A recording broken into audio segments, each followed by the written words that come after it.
harus menikmati kebahagiaan yang selama ini saya janjikan. Sebaiknya kita harus membuat pondok untuk tempat berteduh, Nyai. Dari tempat itu, kita bisa terus mencari Sri Katon sampai ketemu. Kalau bisa jangan terlalu jauh dari kawasan Gunung Kemulan, Kakang. Supaya sewaktu-waktu saya bisa menyambangi Nyi Beranang. Nyai masih terus berusaha untuk menjinakkan Ki Demang. Saya takut. Saya takut Kakang Mondosio akan tega mencelakakan saya, Kakang. Saya melihat banyak lelembut yang merasuki tubuh Kakang Demang. Ini bisa membahayakan kita.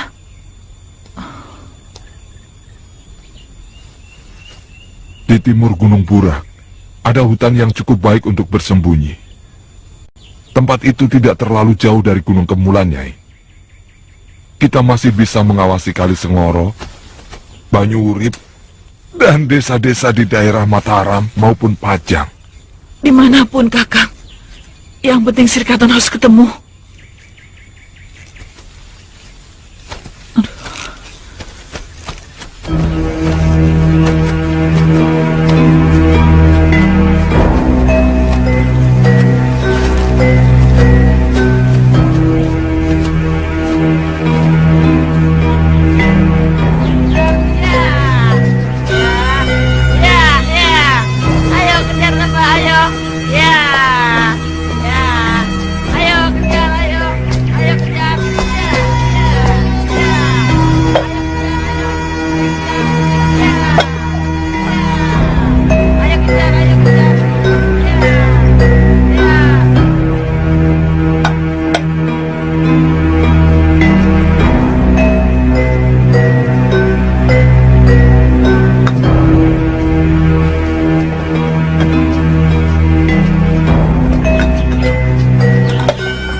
Mau beli apa, Nduk? Saya tidak punya kepeng, Bo. Tapi kalau boleh, saya mau menukarkan giwang saya.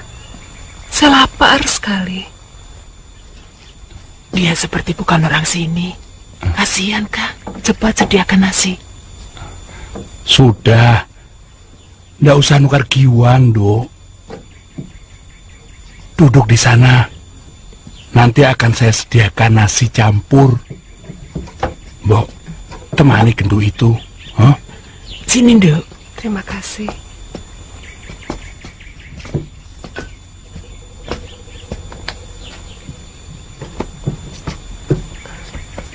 Kamu kelihatannya bukan orang sini. Dari mana asalmu, Nduk? Saya tersesat, Mbok. Saya orang dari Kali Sengoro. Wih, jauhnya. Kamu bukan tersesat, tapi jauh kesasar. Desa Wonodadi ini sudah termasuk daerah Mataram. Kali Sengoro. Iya. Saya pernah dengar nama daerah itu. Kalau tidak salah, daerah itu sedang kacau sekarang karena munculnya hantu yang banyak membunuh penduduk. Betul, Nduk?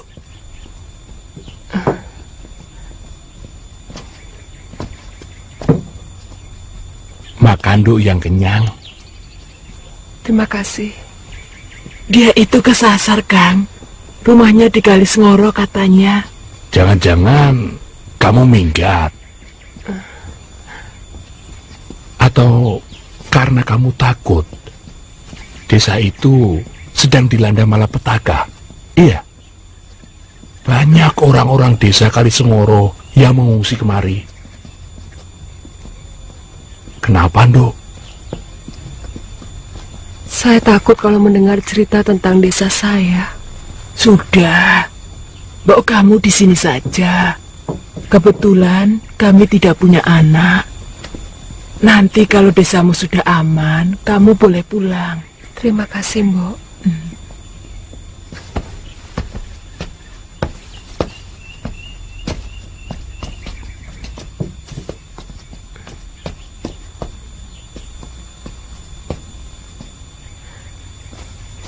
Terima kasih.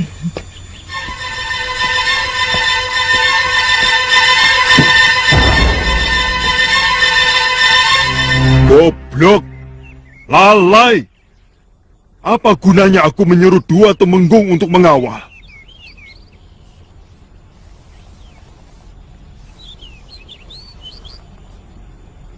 Kamu tahu arti dari pelarian semayang itu? Ampun Gusti Sultan, hamba tidak mengerti. Itu letak kebodohanmu. Kamu pikir Mayang tidak bisa melarikan diri? Sejak ditangkap dan dikerangkeng di kota raja, dengan mudah bisa saja melarikan diri. Kalau dia mau. Dia memiliki aji halimun, tapi tidak digunakan. Karena dia takut kalau tidak didukung oleh Mataram. Ampun Gusti Sultan, hamba benar-benar tidak tahu. Mayang itu ipar Senopati. Tapi dia tidak mau ikut ke Mataram. Pasti menyebabkan Senopati kurang suka dengan adik iparnya itu. Sehingga Tumenggung Mayang tidak memilih untuk melarikan diri ke Mataram. Takut kalau ditolak oleh Senopati. Artinya, yang membebaskan dia jelas orang dari Mataram. Memang, pasukan hamba tidak ada yang tahu dari mana orang-orang yang membebaskan Kakang Mayang itu. Sama sekali tidak menunjukkan tanda apa-apa.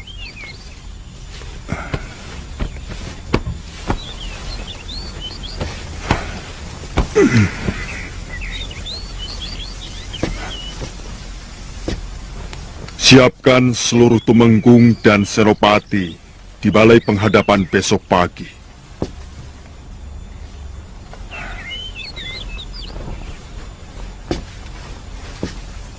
Buntut dari larinya Mayang akan berbahaya.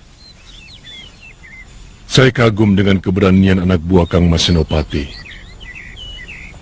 Mereka dengan cepat menundukkan prajurit penjaga saya. Saya sengaja mengirimkan prajurit pilihan untuk keperluan itu.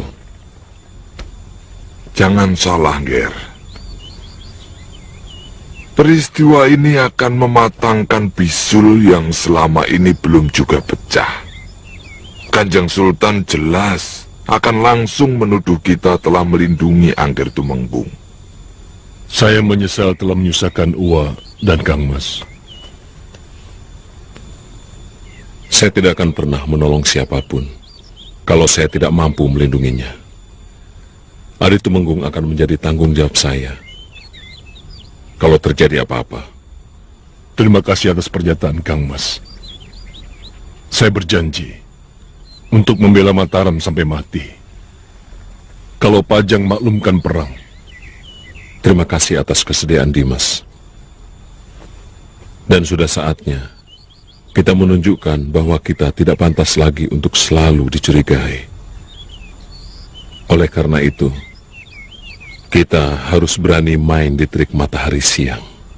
Hati-hati, Longger. Jangan sampai terbius oleh rasa kuat diri sendiri yang kemudian akan menjadi Jumowo. Sebab kesombongan akan selalu membuat kita menjadi tidak waspada. Selama ini kita membiarkan negeri kita dicurigai, dihina, dan dilecehkan oleh para priagung Pajang. Saatnya sudah tiba untuk membuka dada kita, menguji terdasnya kadikjayaan anak-anak Selo. Apa kesannya nanti tidak buruk untuk kita, Nger? Air susu dibalas tuba. Tidak, Wak.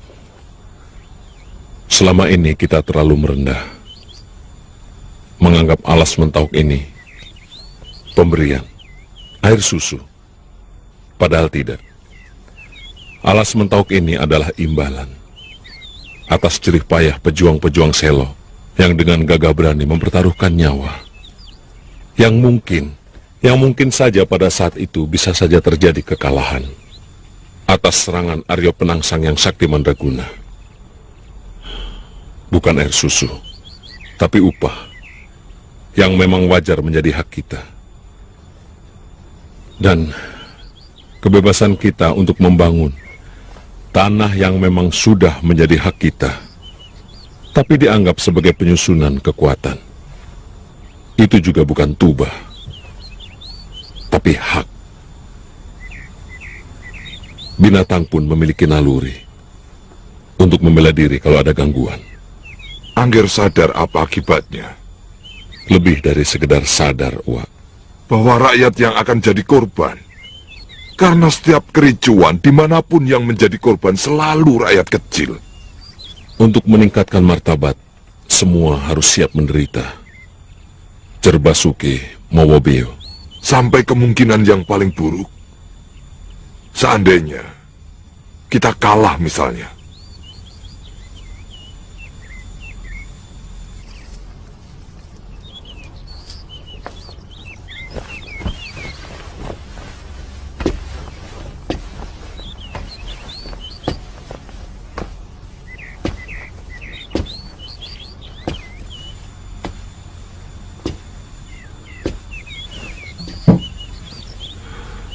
Saya sangat percaya ramalan Kanjeng Sunan Giri yang Lingwe, bahwa akan muncul kekuatan baru di bumi Mataram yang akan menjadi penguasa tanah Jawa. Kalau Angger memang sudah mantap, maka Uwo cuma bisa membantu dengan doa.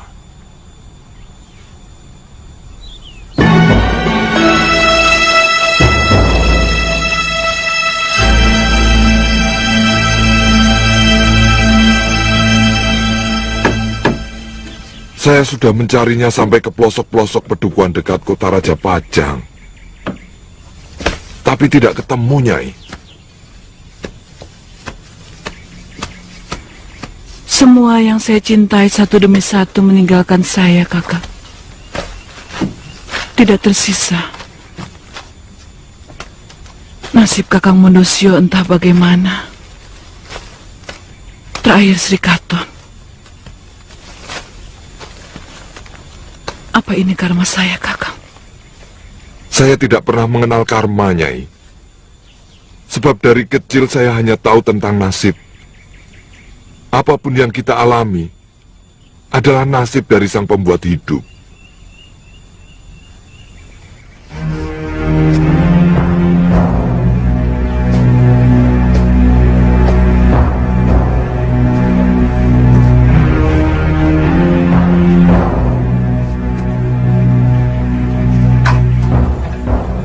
Nyai, bolehkah saya bertanya? Maafkan saya, Nyai.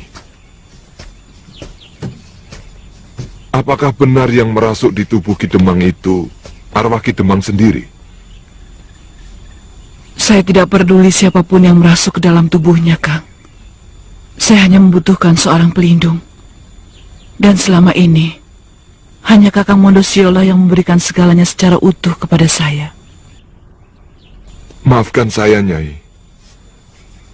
Selama di dalam gua, saya tidak pernah merasakan adanya Ki Demang, sekalipun jasadnya hidup. Apa maksudmu sebenarnya, Kakang? Terus terang, saya mencemaskan keselamatan Nyai. Kejadian terakhir di mana Ki Demang mengamuk, kelihatannya sama sekali dia tidak mengenal Nyai. Apalagi kepada Sri Katon dan saya. Mula-mula yang ada dalam pikiran saya saat itu adalah bagaimana saya harus bisa membalas dendam kepada keluarga Ki Dadap Ayam dan juga kepada semua orang yang pernah menyakiti saya. Saya tidak peduli apa yang dikatakan Nyi Branang, bahwa roh orang yang sudah meninggal tidak mungkin bisa dipanggil lagi. Karena dia sudah sampai pada alam yang sangat berbeda dengan dunia. Tapi saya tetap bersikeras, Kakang. Saya tetap meminta supaya Kakang Demang dihidupkan kembali. Lalu saya diberi ajian kembang bangkai sepasang. Jadi, bukan rohnya Ki Demang kan, Nyai?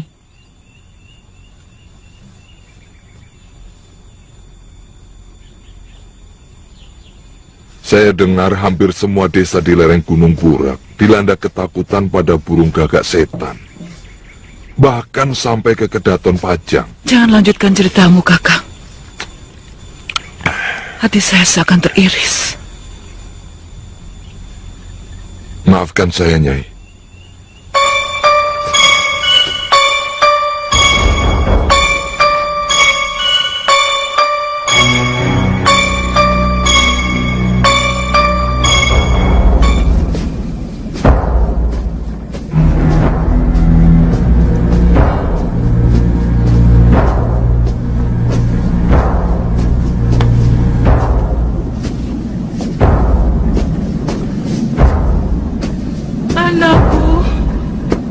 Anakku Retno Jumini.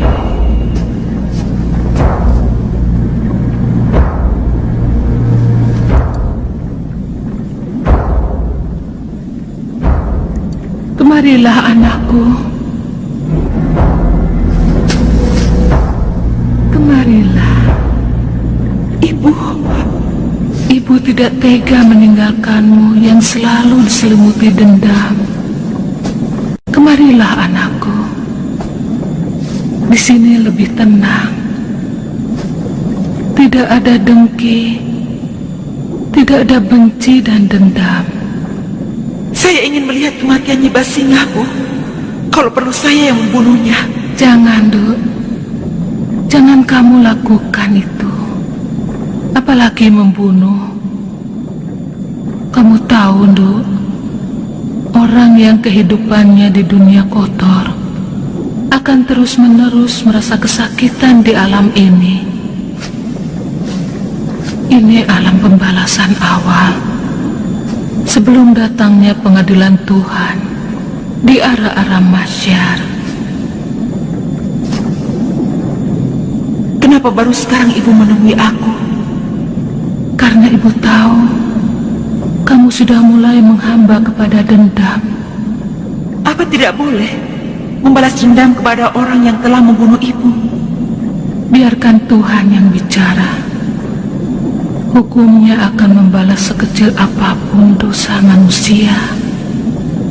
Nyi Basingah akan dihukum berat di akhirat nanti.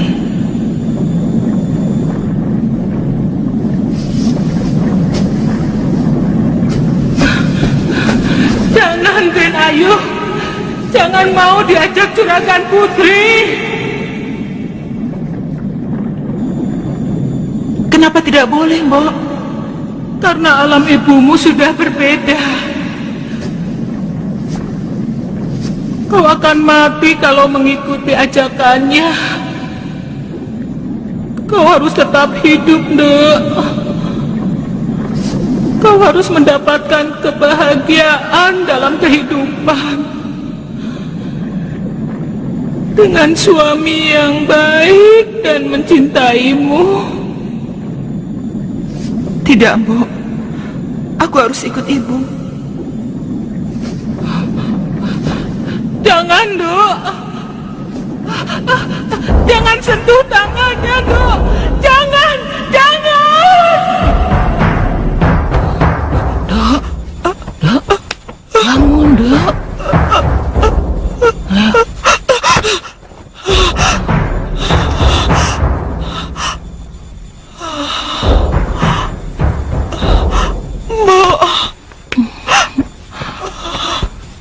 Mimpi buruk apa, Nduk? Kamu tidur kok teriak-teriak? Makanya kalau mau tidur baca-baca doa dulu. Jangan terus pulas.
Buyut.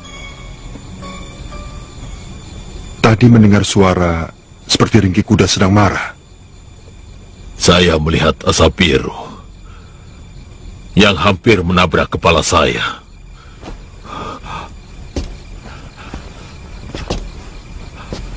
Pasti Banaspati, jin yang kepalanya bertanduk. Lelembut yang paling jahat sesudah jin brojol, penghuni dari Gunung Kemulan. Bagaimana Mbah Buyut bisa tahu? Saya mendengar ringkik.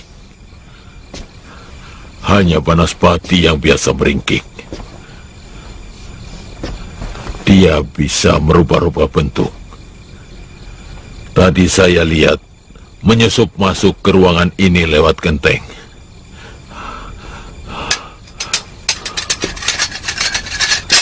Coba Raden buka kamar itu.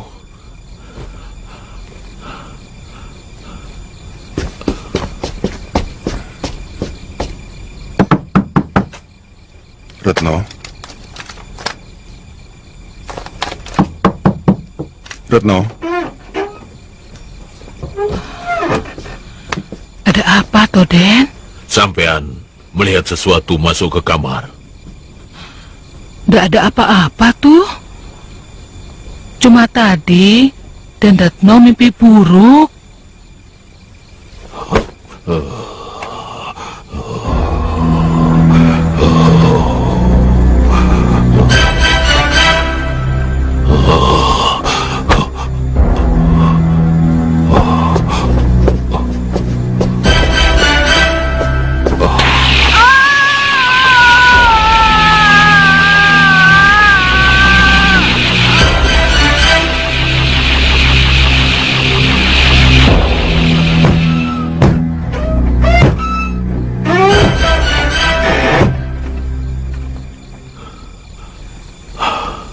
Untung segera diketahui. Kalau tidak, bagaimana Mbah? Banaspati suka merusak pikiran orang yang dirasukinya.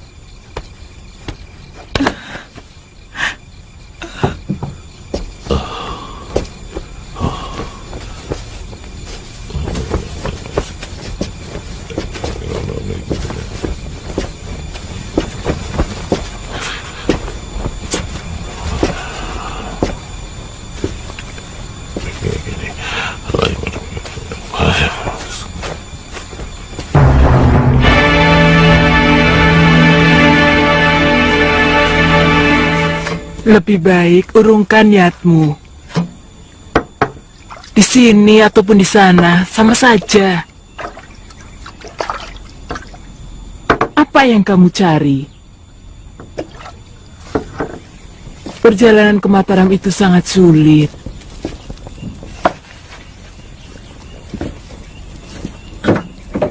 Kamu harus melalui hutan belantara.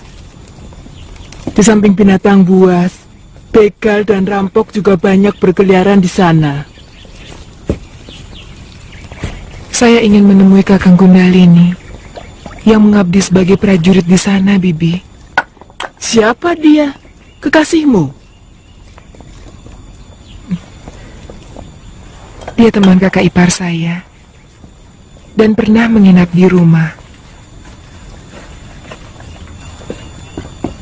Sri, bantu Bapak 3 wedang jahe.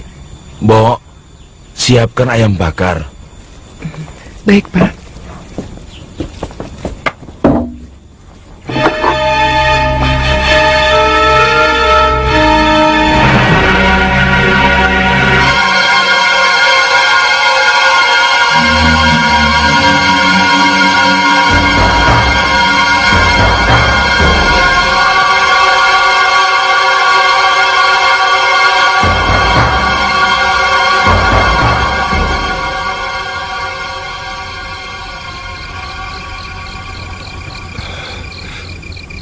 Tidak ada yang tahu. Nilot lari kemana? Semua orang merasa ketakutan dan bingung, Den. Bahkan penguburan jenazah Nyi Demang sangat terburu-buru. Baru 3 hari yang lalu saya ke Banyohurip. Dan keadaannya begitu tentram. Bahkan kami sudah memutuskan untuk melaksanakan hari pernikahan dalam bulan ini. Kejadiannya hampir sama seperti waktu pasukan Mondosio menyerang Banyohurip. Hampir semuanya mengungsi. Dalam kejadian malam itu, ada 16 orang yang tewas, termasuk Nyi Demang. Kadang-kadang saya bingung. Semua kekacauan terjadi pada desa dan Kedemangan yang dulu pernah dikuasai, lalu diserbu Mondosio dan Nyai Basinga. Itulah Ki. Itu kenapa saya tetap mencurigai semua kejadian gaib yang selama ini pasti masih perbuatan mereka. Jangan suka membingungkan orang. Mondosio sudah berhasil kita tangkap. Dan kejadian seperti ini jangan selalu kita kaitkan dengan Mondosio. Semua kejadiannya itu nyaris seperti lanjutan dan kekejian Nyi Basinga dan Mondosio. Semua yang bermusuhan dan terlibat dalam penangkapan serta pembunuhan Mondosio, semuanya tewas secara mengenaskan, Ki. Iya, Citrowiryo, 2 pembunuh bayaran yang kita sewa, Ki Demang Surokerti, Katili. Iya, memang kebetulan semuanya punya urun atas kematian Mondosio. Semua kejadian yang menumpahkan darah, hawanya hanya berputar-putar di tempat. Dalam suasana seperti itu, para lelembut bisa dengan mudah membaca untuk kemudian meniru atau meneruskan bentuk-bentuk kejadiannya. Lalu, apa untungnya untuk para lelembut itu, Mbah? Seperti saat ini, kami semua menyerahkan nasib kami kepada Ki Buyut.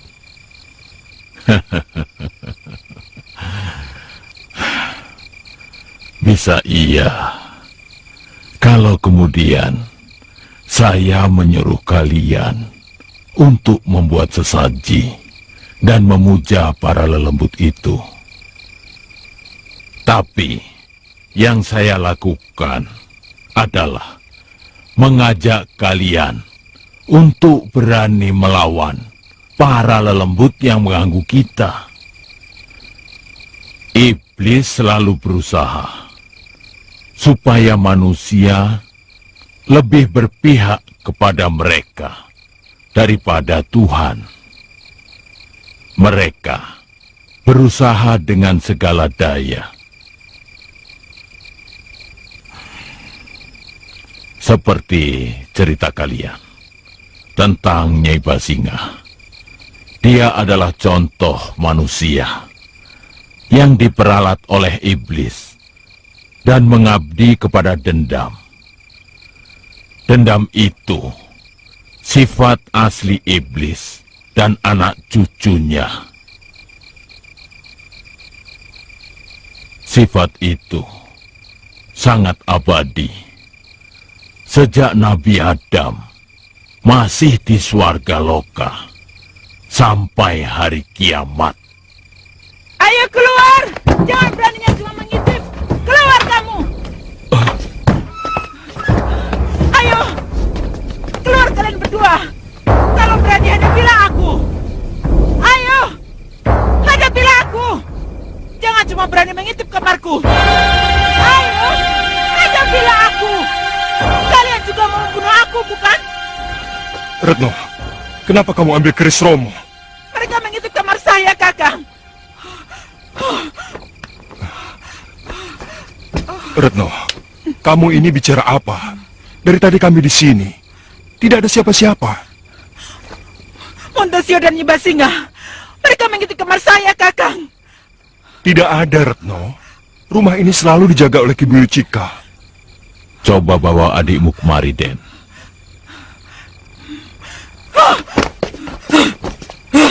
Retno! Retno, Retno! Eling Retno! Retno, ingat.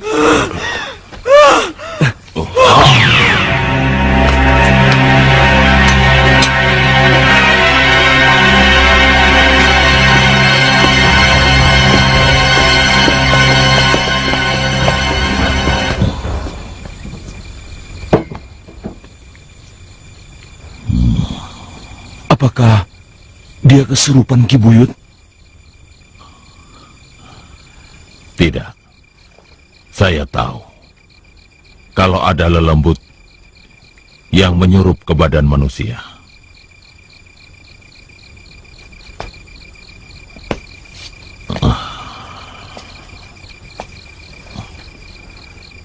Tapi ada sesuatu yang telah merusak pikirannya.